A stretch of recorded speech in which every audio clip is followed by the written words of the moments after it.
El Consejo General del Poder Judicial se está acostumbrando a sacar comunicados contra Podemos. Otra rutina más en un órgano tan tradicionalista. Un Consejo General del Poder Judicial, por cierto, que está ahora mismo en la irregularidad. Está fuera de plazo, pero que no se renueva porque el PP no quiere que se renueve. Y el PP no quiere que se renueve porque así el Consejo General del Poder Judicial puede hacer comunicados para disparar contra el gobierno de Podemos y del PSOE. Pablo Casado, por su parte, está muy agradecido al Consejo General y también al Supremo, especialmente porque una jueza estaba juzgando a sus compañeras por aquel famoso máster robado. Y él parece que iba a correr la misma suerte. Y claro, un secretario general del PP condenado por haberse agenciado un máster de manera ilegal, pues difícilmente podría seguir siendo secretario general incluso de un partido con la tradición del PP. Así que un puñado de jueces, por fortuna, le absolvieron. Claro, luego la jueza, enfadada, tuvo que hacer lo mismo con las compañeras de trapicheros de Casado. Bueno, en 2009 Rajoy, que era jefe de la oposición, decía: esto no es una trama del PP como algunos pretenden, esto es una trama contra el Partido Popular, que es una cosa muy distinta. Hablaba de la Gürtel. Claro, igual que hacía Berlusconi, pues hablaban de jueces comunistas, socialistas. Decía, una cacería, una maniobra orquestada. El bueno de Rajoy. ¿Dijo algo el Consejo General del Poder Judicial? Nada de nada. El PP insultó directamente en sede parlamentaria al juez José Ricardo de Prada, que perseguía la corrupción del PP. No solo eso, sino que en una sala que se partió en dos decidieron sacarle del caso Bárcenas porque había condenado al PP, vaya delito. ¿Hizo algún comunicado el Consejo General del Poder Judicial?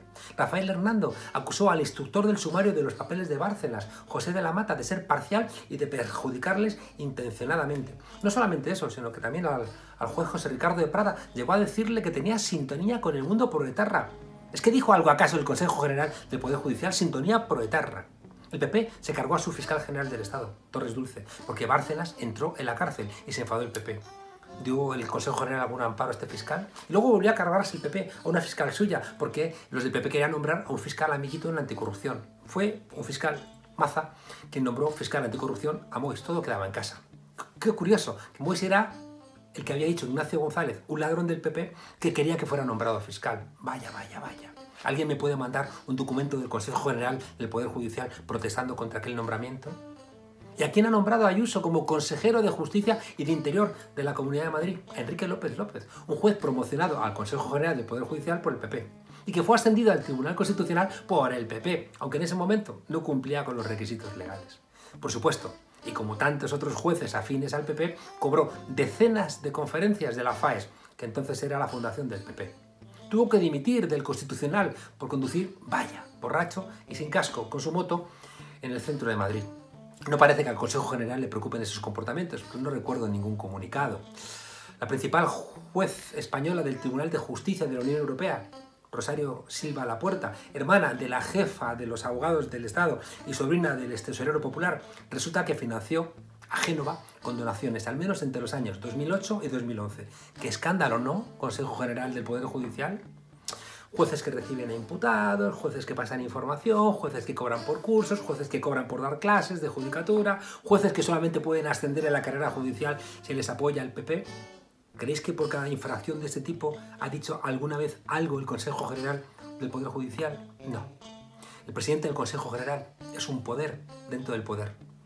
El Consejo General está formado por 20 vocales, 10 los escoge el Congreso y 10 el Senado, y tiene un mandato de 5 años. Está fuera de plazo, pero Lesmes permite que haga comunicados contra Podemos. El PP ha podrido una parte de la justicia en España, y la falta de oxígeno en la judicatura es un grito desesperado en un país que es la cuarta economía del euro y que está en Europa. Qué curioso, los del PP, cuanto más corruptos, más gritan defender la justicia y se rascan la camisa.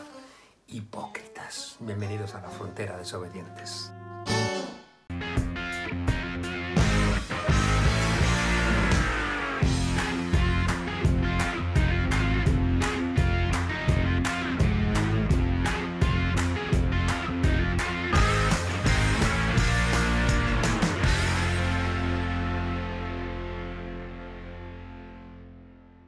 La Ilustración fue un movimiento cultural e intelectual nacido a mediados del siglo XVIII. Tuvo grandes figuras, Diderot, Rousseau, Voltaire, Montesquieu.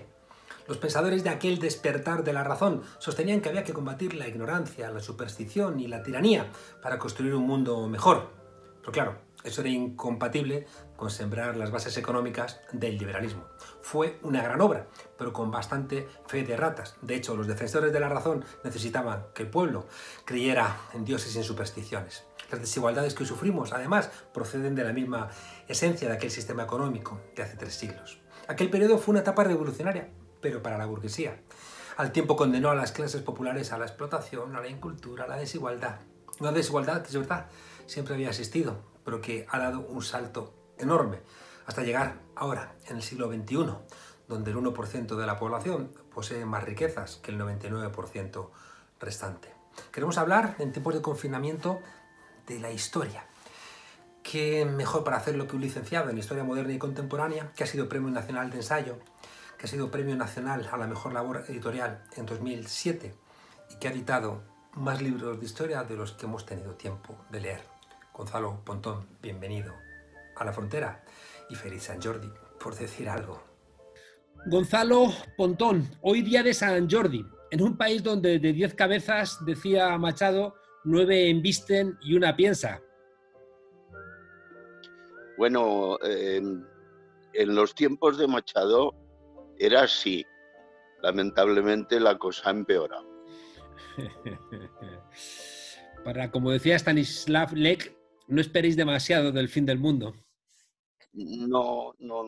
Ni del fin del mundo ni del desarrollo puntual del mundo tampoco, a no ser que uno intervenga. Oye, hablando de intervención, parece que la burguesía catalana nos ha legado el día de San Jordi. Bueno, el día de San Jordi es cierto que no fue la burguesía catalana, sino la Iglesia catalana, que por otra parte también era burguesía catalana. Pero el día del libro no es un invento de la burguesía catalana, sino de un librero valenciano que fue el que lo propuso durante la dictadura de Primo de Rivera. No recuerdo el año exactamente, pero fue el 25 o el 26. No está mal, ¿no? Porque es un día bonito, ¿no? El día del libro. Es un día muy hermoso, pero es un día tramposo. Es decir, el día del libro debería ser todos los días del año. Entonces, el hecho de que se haya fijado un día del libro que tiene, como tú sabes, mucha importancia en Cataluña y muy poca en el resto de España, ha conducido a que en tal día como hoy la oferta libresca se concentre en eso que los anglosajones llaman instant books, es decir, en libros que tienen mucho que ver con la coyuntura.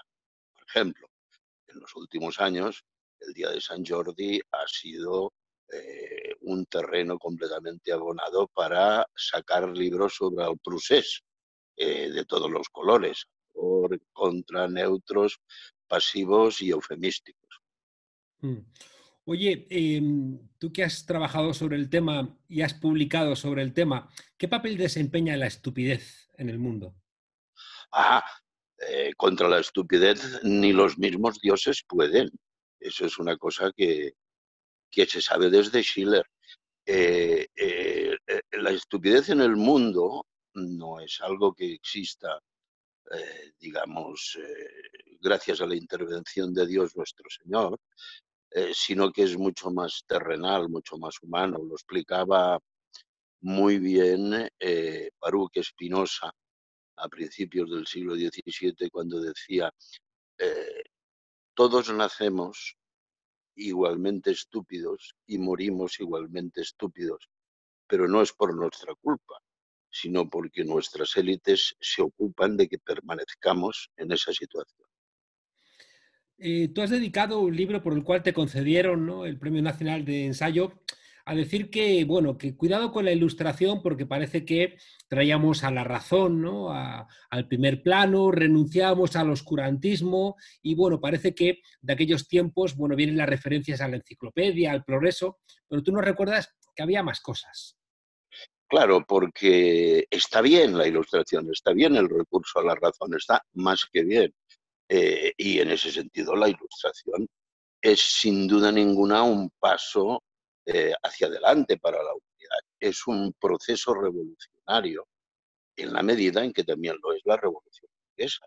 No cabe ninguna duda que la revolución burguesa es un paso adelante. Lo que yo quiero explicar, o he querido explicar con mi libro, es que, eh, contrariamente a lo que creemos, que es que la Ilustración se redujo a los filósofos franceses, también estaban los economistas políticos ingleses, o también estaban los jurisdiccionalistas italianos, o, o todas las gentes del cameralismo, tanto austríaco como alemán, que estaban, digamos, al servicio de, en este sentido, de los filósofos franceses, que eran en su inmensa mayoría nobles, aristócratas o por lo menos gente muy, muy, muy rica. Lo que fue poner la razón al servicio de la revolución burguesa. Entonces, tenemos que comprender que la razón no es un elemento monolítico, sino que es una posibilidad de modificar situaciones. Y en ese sentido, los filósofos franceses y los economistas políticos ingleses lo que hicieron fue dar una carta de garantía intelectual a un movimiento revolucionario que lo que quería era terminar con el antiguo régimen. Pero al mismo tiempo dejaron muy claro, y en sus libros hay millones de citas que se pueden hacer, de su disgusto o incluso de su asco por lo que ellos llamaban el vulgo o las clases populares. Por la chusma, el populacho. Nos contaba Tony Domenech que un tipo como Benjamin Constant salía a dar palizas al Claro, populacho. claro, claro. Es decir, pero por otra parte se entiende bien porque incluso los que pasan en la historia por ser, eh, no sé, los más enragés, como Voltaire, que su fama ha sido debida a que era un comecuras, era, vivía básicamente y se hizo rico de la usura, prestando al 120% y al 150%. Entonces, como decía el filósofo Chusco, una cosa es una cosa y otra cosa es otra cosa. Voltaire me gusta su frase cuando afirmaba: Dios no existe, pero no se lo contéis a mi criado, no vaya a ser que me corte el cuello por la noche mientras estoy durmiendo. Claro, eran butadas que estaban bien porque eran gente muy imaginativa, pero por ejemplo, un que también entra en el mundo de la razón y en el mundo de la ilustración, un hombre tan inteligente como el rey de Prusia, Federico II el Grande, tenía muy claro y se enfadó mucho con, con algunos filósofos franceses porque estaban en contra de la religión. Y Federico II decía, pero hombre, qué disparate, ¿cómo podéis escribir contra la religión? No seáis brutos. No solo la religión, sino las mayores supersticiones son absolutamente fundamentales para tener controlado al pueblo. Eso Claro. era, eso era un hombre como Federico II que no tenía pelos en la lengua, decía lo que pensaba. Hay grandes ocultamientos, ¿no?, por parte de la Ilustración y por parte del liberalismo. Eh, Nunca vieron, por ejemplo, a los pobres, decía John Locke, ¿no? Aquello, el rey nos trata como súbditos, ¿no? El rey nos trata como esclavos, cuando él tenía plantación de esclavos, ¿no? O las mujeres Claro, siempre han estado fuera de foco. claro, claro. Es decir, piensa que, por ejemplo, uno de los grandes héroes teóricos de la Ilustración, como Montesquieu, defendía el trabajo de los esclavos en las plantaciones y decía, es que si no fuera por el trabajo de los esclavos, el azúcar sería caro. Cinismo muy liberal. Oye, ¿y el enciclopedismo realmente llegaba a tanta gente como se pretendió o pasa ahora mismo como con la brecha digital? No, para la época, eso nos daría para largo de por qué, pero que había un gran atractivo, una gran necesidad de la gente por leer enciclopedias.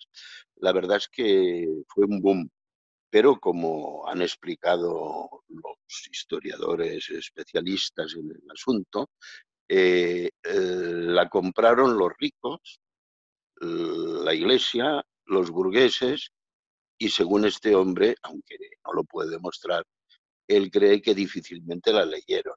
que quedaba muy, muy bonita en los muebles Chip 'n Dale que se compraban en la época. Porque al final todos estos enciclopedistas, leer lo justo. Eh, mm, a ver, es que cuando uno ve que a Voltaire, por ejemplo, lo que le encargó Diderot fue que escribiera sobre gramática, pues hombre, ¿no? Y además se pelearon mucho entre ellos, porque enseguida surgió una facción un pelín menos conservadora y menos reaccionaria, que es la encabezada por Diderot, frente a Rousseau, aparte de que Rousseau se peleó con todo el mundo y se enfadó con todos, que luego dio lugar a que durante la Revolución Francesa no se entendiera bien parte de la mentalidad que había llevado a dirigir y a escribir la enciclopedia, recordaré siempre, pagada con dinero burgués, llevó a unos malos entendidos tremendos, ¿no? Por ejemplo, el gobierno de la montaña nunca acabó de entender bien que el pobre Rousseau era un bipolar y que por lo tanto esas enormes contradicciones que encontramos en sus libros no se podían manejar como las manejaron a pelo ellos, ¿no? Y entonces sacaron de Rousseau una cantidad de deducciones que desde luego la obra entera del autor no las permitía. Mm. Oye, otro elemento que a mí siempre me sorprende, incluso hoy en 2020, es que Robespierre no tiene una calle en París. No, porque está bien traída esa pregunta, porque efectivamente Robespierre fue el que estuvo más afectado por, por Rousseau, y fue en su acción política y en la de la montaña en general, en el año y 8 meses que pudieron gobernar, hicieron grandes desarrollos económicos y sociales para Francia. Pero esta gente al final les aparecía un punto antiguo, perfectamente comprensible por el desarrollo de la historia de Francia, que era la religión. Entonces, no se podían pasarse religión. Robespierre no se pudo pasarse religión, tuvo que inventarse una religión cívica, ¿no? Una religión que oponer a la católica cuando la religión católica en Francia ya estaba puesta muy, muy, muy abajo. Entonces, yo creo que son los franceses, sobre todo con el gran trabajo anticlerical de la Tercera República, nunca se lo han perdonado a este hombre, ¿no? Y bueno, no han reconocido los grandes aportes sociales, económicos, la escolarización gratuita de los niños, no han reconocido en general el papel de los gobiernos de la montaña porque, entre otras razones, están en contradicción con el sistema que triunfó en Francia después de Napoleón, que fue el capitalismo liberal. Mm. Oye, de la libertad, la igualdad y la fraternidad, ¿por qué la fraternidad es la gran olvidada? No, la gran olvidada es la igualdad, no estoy de acuerdo con eso. La, Ajá. frater la fraternidad no está en absoluto olvidada, es decir, piensa que, por ejemplo, el Fondo Monetario Internacional o el Banco Mundial es una muestra de fraternidad. Lo que está olvidado es la igualdad, es decir, lo cuando tú oyes a un político y quieres saber de qué pie calza y le oyes elogiar la libertad, pero nunca jamás se refiere a la igualdad, pues ya tienes claro cuál es el marco en el que ese hombre está políticamente hablando. No, el drama es la igualdad y la lucha por la desigualdad que se lleva desde la noche de los tiempos, pero que ahora eh, la nueva versión del capitalismo rentista seguramente, con los datos en la mano, ha incrementado brutalmente desde la llamada Gran Recesión de 2008. Bueno, la desigualdad no ha hecho más que Mm. aumentar. Recuerdo que hay muchos estudios sobre esto. Uno bastante famoso que se llama La economía del 1%, en el que explican que después de la crisis de la Gran Recesión de 2008, unas 60 familias, calculan, puede ser que sean menos, tiene tanto dinero o es tan rica como la mitad del mundo, es decir, como unos 3.500 millones de personas. Eso es una proporción que también se da en España, no es solamente mundial. Eso es un incremento de la desigualdad brutal. Claro, te lo decía casi como argumento a favor de lo que tú estás planteando, porque tengo la sensación de que la igualdad se ha visto reducida a igualdad ante la ley, ¿no? Una cosa como bastante descafeinada, mientras Pero que eso ya era, la idea de perdona, la... eso ya eran los tiempos feudales, es decir, la igualdad ante la ley ya funcionaba con los estamentos, prácticamente en muchos sitios. Luego la Revolución Francesa y la Revolución Norteamericana, efectivamente, lo escribieron, pusieron negro sobre el blanco. Pero la igualdad legal jamás les ha preocupado. Te pongo un ejemplo muy sencillo, ¿no? En Inglaterra llevaron a cabo eh, una gran destrucción del trabajo agrario y del pequeño agricultor con los cercamientos y echaron a un montón de familias, probablemente entre 1,5 millones y 2 millones de personas, que luego se convirtieron en la mano de obra para la industrialización. Eh, esas personas podían recurrir ante la ley. Es decir, tú imagínate un campesino inglés analfabeto y pobre que el Parlamento le dice, no, si usted no está de acuerdo con que lo echemos, venga usted, que es igual ante el terrateniente que le acaba de robar la tierra. Entonces ese campesino resulta que tenía que aprender a leer, lo primero. Segundo, tendría que buscarse un buen abogado que no podía pagar. Tercero, si llegaba a Londres y conseguía que alguna vez el Parlamento viera su caso, el Parlamento, que estaba formado por los mismos terratenientes que lo habían echado, iba a denegar su petición.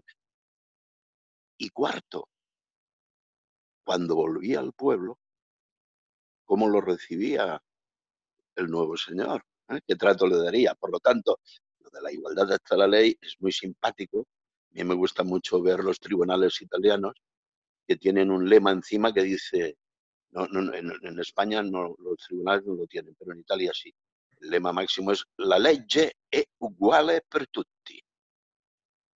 En fin, no era... Digamos, Déjame que te insista, porque tengo la sensación de que al haberse descafeinado, ¿no? La idea de igualdad, ¿no? Como esa búsqueda de un reparto más o menos equilibrado de las ventajas de la vida social, creo que quien puede recuperar esa idea de igualdad que tú estás señalando es la fraternidad, porque es de alguna manera la que se pone en marcha para poder conseguir que la igualdad realmente nos equipare en términos, por ejemplo, de bienestar material. Y la fraternidad, tengo la sensación de que se convirtió en una suerte como de compasión entregada a la Iglesia, ¿no? Mientras que esa idea de fraternidad, esa ayuda mutua, ¿no? Ese proletarios del mundo unidos, esa condición, ¿no? de sentir los dolores de los demás como dolores propios, añadir coraje y ponerte en marcha, como que se ha desleído. sí, yo creo que tiene mucha razón en eso, pero quiero insistirte en que así como la igualdad es una finalidad en sí misma, la fraternidad, que casi roza en nuestros días la sociabilidad, se ha convertido en un marco de reclutamiento y de reunión de gentes que pueden ser, como te decía antes, absolutamente contrarios a la igualdad. Ya no creo que la trilateral y estas tinglados que se han armado en el mundo vayan en dirección de la igualdad, pero evidentemente la fraternidad de los iguales o la fraternidad de los que luchan en favor de la igualdad es la que ha dado más problemas al mundo, es la que ha construido el intento de revolución comunista en Rusia, y esa fraternidad es también la que explica la actitud de las comunas anarquistas durante la Guerra Civil Española y la voluntad de llevar a cabo la revolución antes que ganar la guerra. Esas fraternidades, como los ejemplos que estoy dando, eh, creo que aclaran perfectamente, acaban fracasando justamente porque dentro de las fraternidades el ejemplo de la Unión Soviética es el más evidente de todos, se producen rupturas y de pronto lo que era igualdad en la fraternidad se convierte en la desigualdad de un partido monolítico que controla el país, el caso ruso, ¿no? Por lo tanto, cuidado. La igualdad es muy claro. Es muy difícil que alguien diga qué es la igualdad. Está muy clara. Y para llegar a esa igualdad se necesita la libertad y se necesita la fraternidad. Pero como la historia nos demuestra, tanto la libertad como la fraternidad pueden jugar partidos distintos del de la igualdad. Yo siempre he pensado que la igualdad es el objetivo, la libertad es la condición necesaria y la fraternidad es el instrumento. Pero vamos a dar un salto, porque una de las cosas que quería preguntarte era, tú que tienes la visión histórica, ¿qué nos cuenta la historia de situaciones de crisis como la que vivimos actualmente? Pues nos cuenta cosas bastante interesantes. Más que enrollarme demasiado, porque te lo haría largo, te cuento una anécdota que probablemente te puede interesar, no una anécdota, un hecho histórico. Eh, mm, en Toscana, el gran duque de Toscana, a finales del siglo XVI y principios del XVII, había tenido un rifirrafe con la Iglesia y se había dejado de mantener un sistema social de atención a la salud de las gentes de la Toscana, que era el mejor de Europa. Entonces, de pronto, 2, 3, 6 años después de que se hubiera desmantelado, vamos a llamarle la seguridad social, ¿eh? En aquella época no existía, pero el gran duque había organizado junto con la iglesia un mundo así. Aparece una epidemia que no era de peste, no hubo peste en esa época en Italia, no, por lo menos no lo hubo en la Toscana. No era tampoco una epidemia de tifus exantemático, era una epidemia extraña que luego los historiadores han localizado como una gripe, un tipo de gripe. Entonces, ¿qué se hizo? ¿Qué hizo el Ministerio de Sanidad de la época, el ministro de Sanidad del Gran Duque? Como estaba desmantelada la seguridad social, fueron deprisa y corriendo a montar hospitales a las afueras de Pisa, a las afueras de Prato, dentro también de Florencia. Se montaron hospitales deprisa y corriendo y se buscaron por todas partes médicos, enfermeros que supieran atender a los pacientes. Y entonces este ministro de Sanidad le escribía todos los días al Gran Duca, entonces no había televisión, y le decía, mire, hoy tenemos tantos contagiados nuevos, han muerto tantos otros y se han curado tantos otros. Y eso fue así hasta que terminó la pandemia. Claro, hoy tenemos las técnicas médicas y las técnicas sanitarias que entonces no tenían, pero el planteamiento político era muy parecido. Similar. Tú has, Gonzalo, publicado muchos libros sobre las dos grandes guerras y también sobre sus posguerras, ¿no? Y yo creo que ahora estamos incubando los dolores, pero lo que vamos a hacer con esos dolores, vamos a hacerlo en la posguerra. ¿Cuál es la reflexión histórica que tú has vivido, ya digo, respecto de la posguerra, de la Primera Guerra Mundial y de la Segunda? Con relación a la crisis actual del COVID, quieres decir. Bueno, esos procesos de posguerra como procesos donde ocurren cosas, ¿no? Es muy evidente, después de la Segunda Guerra Mundial en Inglaterra, pues es cuando se puede poner en marcha, ¿no? El plan de Beveridge, ¿no? Y poner en marcha el Estado social. Pero un poco te quería pedir una reflexión como historiador de qué tenemos que esperar, ¿no? Del después de esta crisis, después de este confinamiento, después de la lectura del dolor que se está sufriendo. Es decir, si podemos mirar en la historia algún tipo de posible repetición como lo que nos acabas de contar, que es prácticamente lo que nos cuenta Fernando Simón todas las mañanas cuando sale con el gabinete técnico. Sí, a ver, los historiadores y los economistas solemos ser buenos en explicar lo pasado y muy maletes para decir lo que va a venir. Eh, pero sí puedo reflexionar de la manera siguiente. Las dos guerras mundiales a que te refieres tuvieron posguerras completamente distintas. La posguerra de la Primera Guerra Mundial, que se conjugó en algún momento con el gran crash del año 29, llevó al nazismo. ¿Mm? Las consecuencias de la paz, como decía Keynes, el Tratado de Versalles, condenó al país a una situación muy peligrosa de paro y de miseria que encendió el calor del microbio del fascismo alemán, del nazismo. En cambio, la posguerra de la Segunda Guerra Mundial fue completamente distinta porque se creó entonces, entre el 45 y el 73, la etapa más brillante para la clase humilde, que es cuando se construyó efectivamente el estado del bienestar. Solo duró hasta el 73. Acuérdate que con la crisis del petróleo que se inició en 72, la reacción del capitalismo es inmediatamente acabar con los sindicatos. O sea, ese es el primer objetivo. Es decir, la fuerza sindical que se creó desde el año 45, retomando antiguas fuerzas sindicales de principios de siglo e incluso anteriores, dieron lugar a lo que todos conocemos, esa época que los capitalistas llaman la época dorada. Pero se terminó en el 73 y nunca más se ha vuelto. Desde entonces, el capitalismo en sus distintos avatares lo que ha hecho ha sido tratar de liquidar, en algunos lugares lo ha conseguido, como Estados Unidos, tratar de liquidar el mundo sindical y tratar de, eh, ¿cómo te diría yo?, contener la fuerza de los movimientos sociales, de los movimientos obreros, de los movimientos de reforma con todos los instrumentos de que ha sido capaz. ¿Qué hizo con la gran recesión de 2008? Bueno, no hace falta que repitamos algo que conocemos muy bien.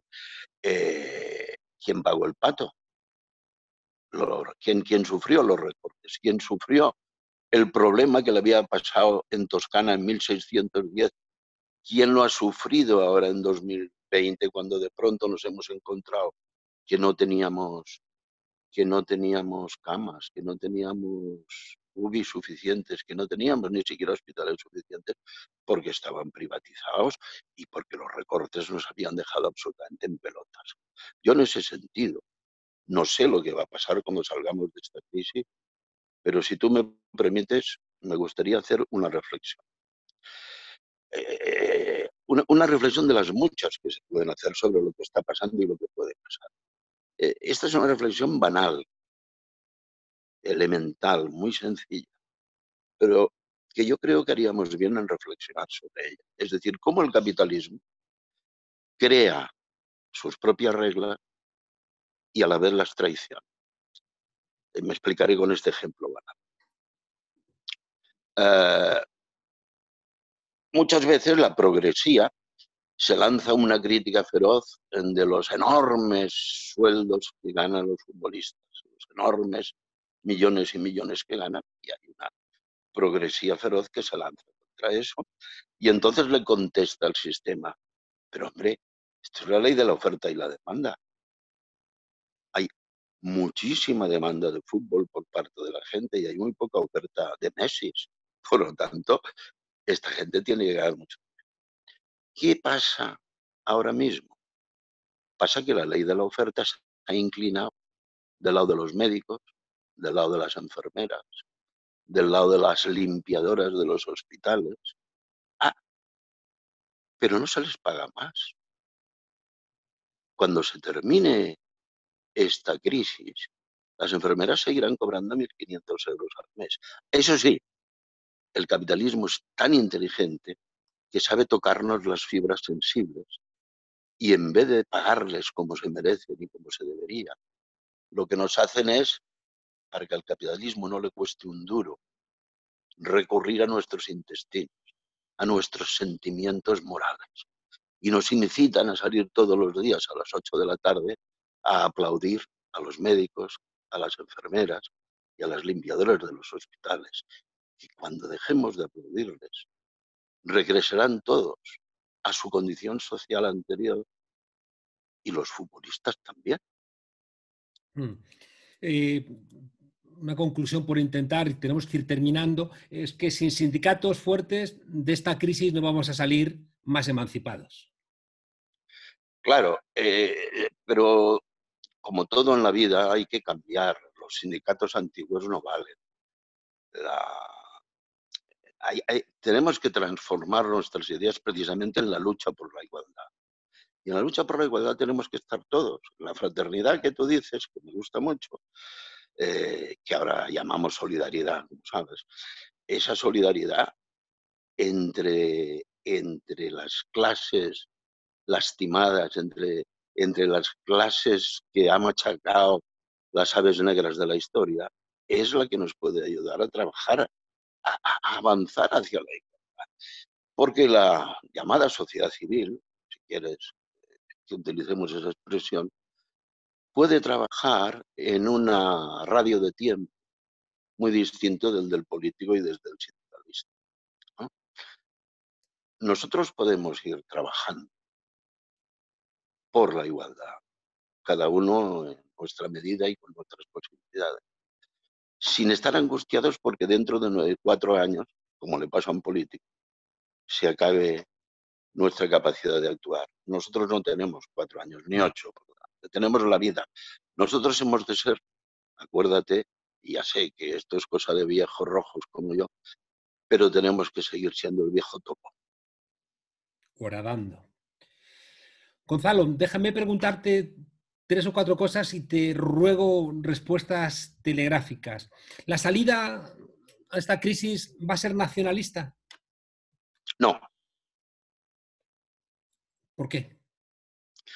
no puede ser nacionalista porque justamente esta crisis está poniendo de relieve que la mundialización, la globalización, eh, es mejor, pese a todos los pesares, es el mejor camino de resolución de problemas sobrevenidos, como podría ser una guerra, que la miniaturización, el, el nacionalismo burgués, también el español lo es, no solo el catalán o el vasco, el nacionalismo burgués tiene unas intenciones lógicas y claras, pero el internacionalismo no puede tener las mismas motivaciones que tiene el nacionalismo burgués porque es reducido, es parcial, se refiere a, y de un cierto corte eclesiástico, ¿no? Por ejemplo, yo el otro día escuché a la portavoz del gobierno catalán decir que si fuéramos independientes no hubiera habido tantos muertos. Entonces nosotros lamentablemente tenemos unos ministros que no tienen sentido del humor y entonces se enfadan y contestan enfadados a eso. Si no hay que contestar enfadados, simplemente hay que decir a esta señora, señora, naturalmente que no. No es que no solo Cataluña independiente olvide esos muertos, es que si Cataluña fuera independiente, el virus jamás había llegado a Cataluña. O algo así. O algo.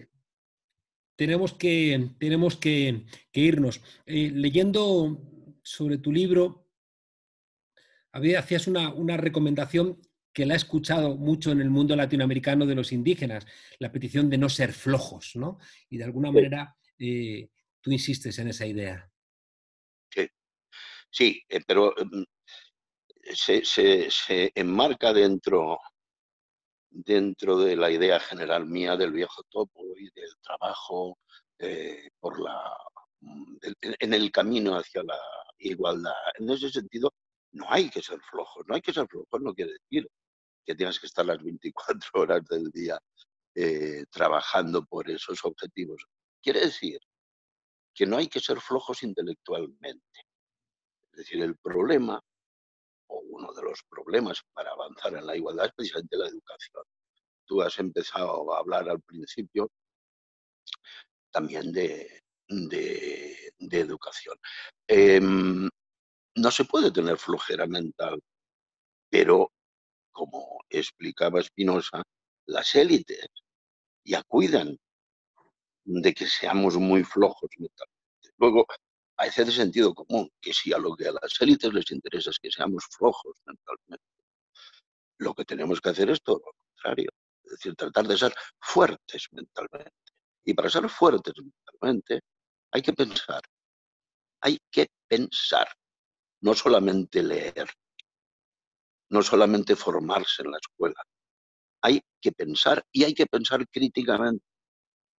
Hay que pensar constantemente el día a día. Hay que pensar todo el tiempo sin angustiarse ni sufrir, pero hay que repensar constantemente la vida si es que la queremos cambiar. Gonzalo Pontón, historiador, editor y una persona que sabe que en el momento en que dejemos de pelear, quizá es porque ya nos hayamos muerto. Muchas gracias por regalarnos en este día de San Jordi reflexiones críticas que nos ayudan a, bueno, a pensar que igual los medios de comunicación son ahora los que se encargan de atontarnos donde ayer se ocupaban las religiones y que de alguna manera, si no estamos muy atentos, no va a haber salida. No hay que ser flojos. Un abrazo muy fuerte y gracias por acompañarnos aquí en esta frontera confinada. Gracias y hasta pronto. Un abrazo y gracias a ti. Bienvenidas al Tornillo, el microespacio feminista desde el balcón. Hoy os vamos a hablar de la intimidad. La intimidad, ese espacio seguro, propio, donde tienes esas conversaciones, esas relaciones, esos vínculos, esas prácticas sexuales que decides mantener en un espacio reducido con las personas que tú eliges. Pues resulta que para mucha gente la intimidad y el decidir lo que se mantiene en la intimidad y lo que no es un privilegio, porque a muchas personas, dependiendo de nuestra orientación sexual, de nuestra identidad de género, de nuestras prácticas sexuales, de nuestras relaciones sexoafectivas, de nuestros vínculos, se nos impone mantenerlos precisamente en espacios de intimidad y se nos impide sacarlo a lo público. Estamos en una situación en la que se supone que a las personas lesbianas, gays, trans, personas no binarias y en general las identidades de género y las orientaciones sexuales que no responden a la heteronorma, pues ya no se nos asesina, ya no se nos encarcela, ya no se nos tortura, ya no se nos viola, ya no se nos intenta corregir o curar, pero sí que se nos pide a menudo que mantengamos nuestros vínculos, nuestras prácticas, nuestras relaciones en el marco de la intimidad. Si no lo ves, pregúntate si alguna vez has tenido miedo a presentar a tu pareja, a la persona a la que quieres o a la persona a la que deseas, a tu entorno, o si alguna vez has pasado miedo a la hora de ir a un albergue, a un hotel, al alojamiento y pedir una cama doble, o si alguna vez te has tenido que plantear si te agarras de la mano, si haces una muestra de afecto a la persona a la que quieres o a la persona a la que deseas en un espacio público. Pues resulta que a muchas personas todavía hoy se nos sigue imponiendo mantenerlo en el espacio de la intimidad y eso también es violencia. Pero además, en esta situación excepcional y apocalíptica en la que nuestro espacio de intimidad se ha convertido en nuestro espacio de vida porque se nos restringe el acceso a lo público, hay personas cuya identidad de género, cuya orientación sexual se ha convertido en una razón para vivir violencia en sus espacios de intimidad. Hay muchas personas ahora, muchas lesbianas, muchos gays, muchas personas trans y no binarias y de diferentes orientaciones de género, orientaciones sexuales e identidades, cuya casa, cuya familia, cuyo espacio de intimidad se ha convertido en un espacio de violencia. Y por eso consideramos que sigue haciendo falta hacernos visibles y reivindicar nuestro derecho a elegir nuestros espacios de intimidad y las prácticas que reservamos para la intimidad y las que tenemos derecho, como todo el mundo, a ejercer en lo público. Por eso este domingo, 26 de abril, celebramos el Día de la Visibilidad Lésbica, porque todavía hace falta que recordemos a este sistema y a esta sociedad que las prácticas que se salen de la norma no tienen nada de problemático y que no tenemos ninguna razón para vivir violencia por querer, por desear o por hacer lo que nos dé la gana con quien nos dé la gana. Y hoy os dejamos con una frase de Paul Preciado. Si no sientes la violencia, seguramente es porque la estás ejerciendo. Hasta la próxima vez que nos dejen salir a la calle. Todos, sobre todo las personas con responsabilidades públicas, tenemos el deber de observar un comportamiento adecuado, un comportamiento ejemplar. Afortunadamente vivimos en un Estado de Derecho y cualquier actuación censurable deberá ser juzgada y sancionada con arreglo a la ley. La justicia es igual para todos. Hombre, hay que reconocer al emérito que tiene su coña. Una vis cómica nunca le ha faltado. ¡Qué cachondo! Lo más admirable es que puedo decirlo y aguantarse la risa. Ay no, majestad. Usted sabe muy bien que la justicia no es igual para todos. Porque la justicia debe ser honesta y parecerlo. Claro, queda feo que al día siguiente de condenar a Isa Serra a 19 meses de prisión por defender la Constitución, conceden a Rodrigo Rato el tercer grado. Ironías del destino, provocación, casualidad, aviso a navegantes, aunque seguro que el hombre, Rato, se lo merecía, aunque aún no ha devuelto ni un solo euro de todo lo que ha robado. No hay pruebas, dice el juez contra Isa Serra, pero como estuviste allí, tú también eres culpable. Ese es el delito que le han aplicado a Isa. Ante la falta de pruebas, el juez utiliza la doctrina delito masa para condenar a Isa Serra. ¿Y por qué no aplicaron el delito masa, no sé, a la infanta Cristina? Estabas con Iñaki Urdangarín, luego eres culpable. ¿Y por qué no aplicaron el delito masa a M. Rajoy? Estabas en la lista de Bárcenas, por tanto eres culpable. O a Casado, eras secretario de Aznar, estás pringado hasta las cejas. ¿Por qué no se abre una comisión de investigación de las finanzas del emérito? ¿Por qué a Rodrigo Rato, que está a la espera de conocer la sentencia por la salida a la bolsa de Bankia, se le concede el tercer grado? Insisto, sin haber devuelto ni un euro. Podríamos poner más y más ejemplos, pero sería largo y doloroso, y estamos confinados. Aunque la respuesta es más bien sencilla, porque la justicia en España tiene inclinaciones, sesgos, querencias que se compadecen mal con el artículo 14 de la Constitución, que dice que todos somos iguales, al menos ante la ley. Además, los que tienen pasta contratan a bufetes de abogados donde hay jueces, hay políticos y hasta abogados del Estado. Os recuerda a Rudy Gallardón, del PP, que quería cobrar a la gente humilde solamente por poner una querella. Estos del PP han crecido viendo todos los domingos el juez de la horca. En este país, España, hay dos varas de medir, pero no solo en la justicia, si es que lo arrastramos de un Estado que casi nunca ha sido democrático y cuando lo ha intentado le han dado un golpe de Estado, precisamente los que quieren una justicia parcial. No prosperas en la carrera judicial si no te apoyan los partidos y el PP, eso sí, paga bien a sus jueces obedientes. Así, hay una suave y acolchada justicia que puede intentar garantizar la impunidad de los muy poderosos, a veces con éxito, como le pasó a Casado. Y otra más dura y rígida que condena a los que osan enfrentarse al poder, aunque no haya pruebas, como le pasa a Isa Serra.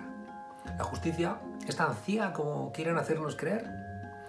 La justicia sabe muy bien quién es Rato y también sabe muy bien qué representa a Isa Serra.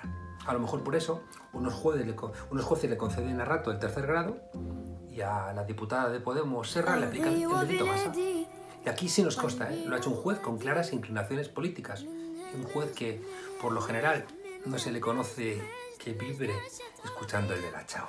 Hasta mañana, desobedientes.